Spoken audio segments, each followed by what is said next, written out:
Hey, solos. Welcome back. Dr. Nick here, wellness coach and wholeness advocate, and you are listening to Holistic Mental Health for Women Solopreneurs. Guess what, y'all? It's my birth month. Yay for June babies. My birthday is actually next week on the 9th, but what do we do around here? Hello, we celebrate all month. So today I'm celebrating heading into the last year of my 40s by sharing about a huge gift I gave to myself recently. I want to share it with you in hopes that it inspires you to give yourself your own version. Don't worry if it's not your birth month, just give it to yourself in honor of my birthday. Hello? You have my permission. All right, let's get into it. In the last few episodes, I've been sharing bits and pieces about my rocky start to 2026. I don't even know if rocky is the right word, okay? The only thing that ever feels 100% accurate, and I think I've said this before, is when I say 2026 had me in a chokehold from go. Seriously, it was truly a struggle, y'all. My life, my schedule, my business plans, everything immediately shifted. Have you ever been there? Have you been in a place that seems like everything is spiraling and feels totally out of your hands? Your schedule, your energy, your plans, your emotions, your environment, your capacity. If you have, then you know how unsettling this can feel. And if you're a recovering control freak like me, then you know how quickly this type of spiral can make you feel totally deflated. Here's the thing though, you don't have to go to the deflated, discouraged, disappointed place. One of the most powerful questions you can ask to keep yourself from feeling despair is, what is still in my control? What is still in my control?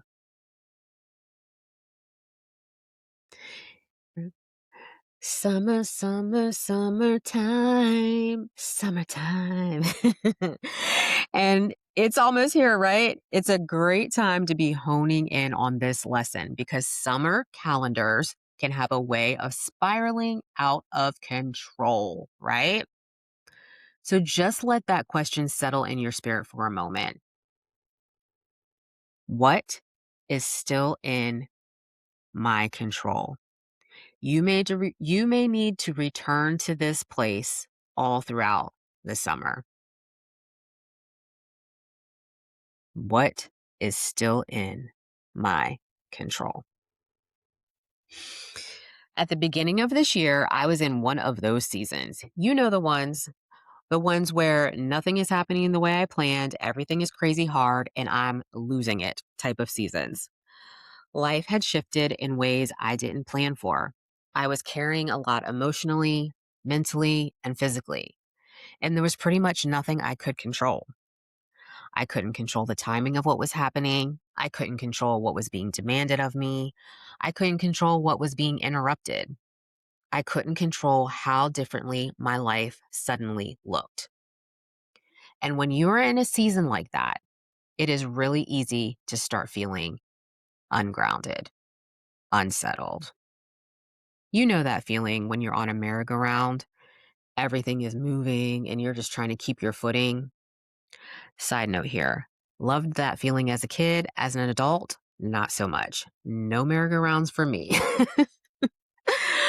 But listen, in the middle of all that shakiness and uncertainty, I quickly realized I needed something steady.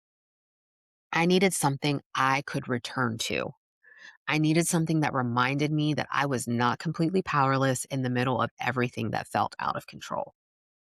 And for me, that thing had nothing to do with my business. It was my nutrition. It was eating well. It was moving my body. That became the place where I chose to be deeply consistent and take control. And I mean, I was diligent, y'all. There was no option in my mind to not eat right, and move well. I'd been on a health journey for the entire year of 2025. I'd lost about 30 pounds. So I was already in the space of learning what worked for me and what my body needed. But now it was about more than my physical body, it was about my mental health. I held on to eating and moving well like it was my lifeline. And honestly, it was. These were the things that helped me feel grounded. The things that helped me feel like I was still participating in my own well being, even while so much else was being demanded of me.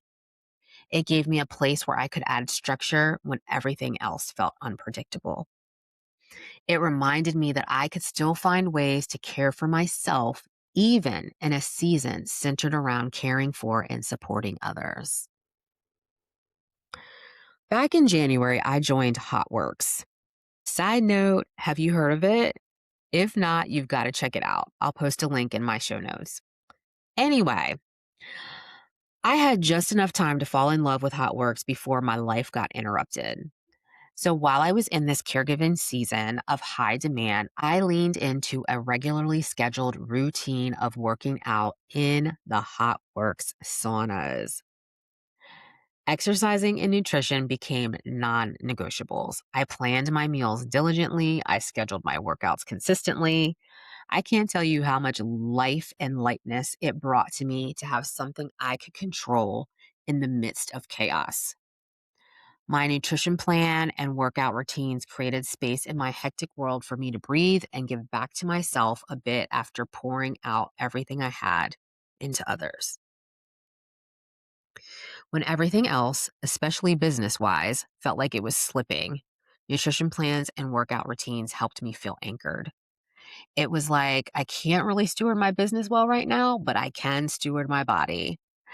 Taking care of my body became a way of telling myself I still mattered in the middle of everything going on around me. And what I learned is that when life feels chaotic, you do not need to control everything to begin feeling grounded again. Sometimes you just need thing, one thing you can steward, one thing you can return to, one thing that helps you regulate your spirit, mind, and body. And for me, that was nutrition and movement, a gift to myself. It was not shallow vanity. It was not random. It was not survival. That was stewardship. That was grounding.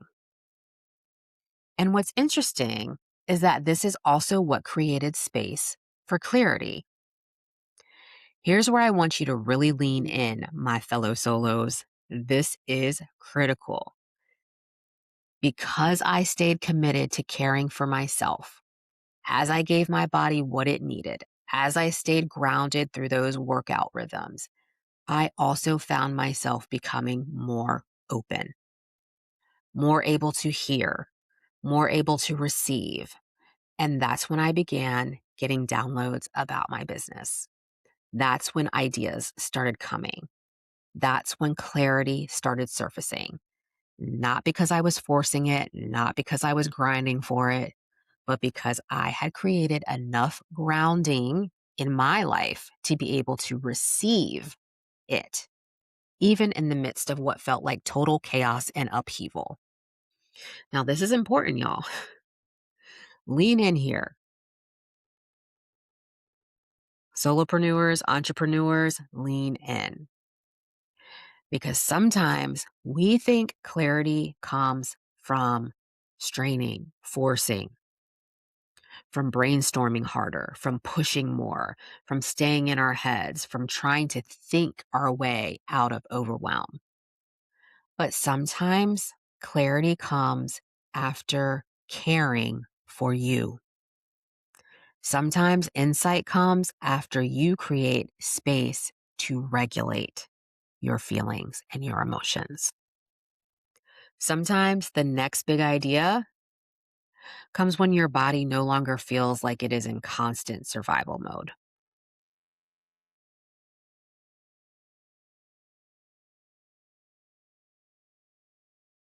I want you to take a moment right there. Just breathe. Think about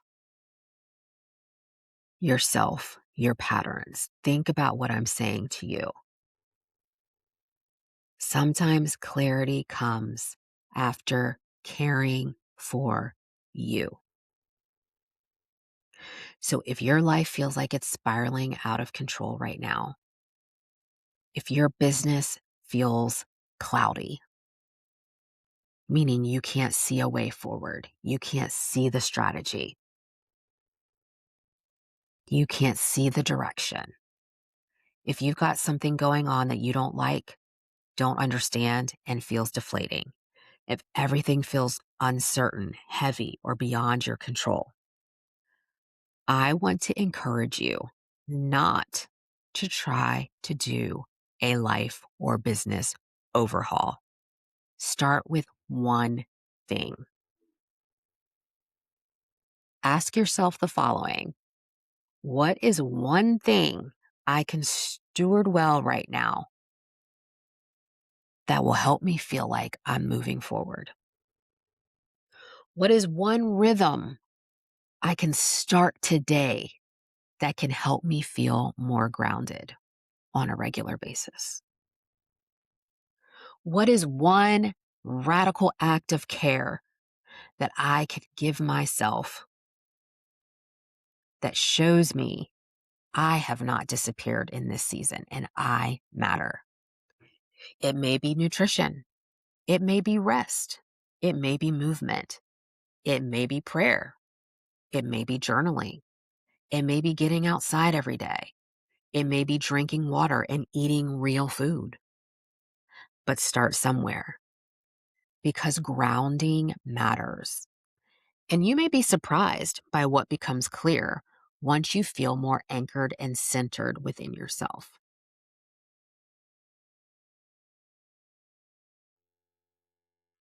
Solos, I want you to remember this. When life feels like it's spiraling, start with what you can control. Not so you can become rigid, not so you can pretend everything is fine, but so you can begin to find your footing again. For me, that started with the gift to myself of nutrition and movement. And what seemed like a simple act of self stewardship became one of the very things that helped me survive an extremely challenging season. It grounded me, it sustained me, and it created space for me to receive what was next. What will it be for you? Ladies, in my newsletter, The Pause for Solos, you'll find me sharing more detailed strategies and plans about how to take control of your health and stay grounded to be able to receive and carry out the amazing things you want to as a solopreneur.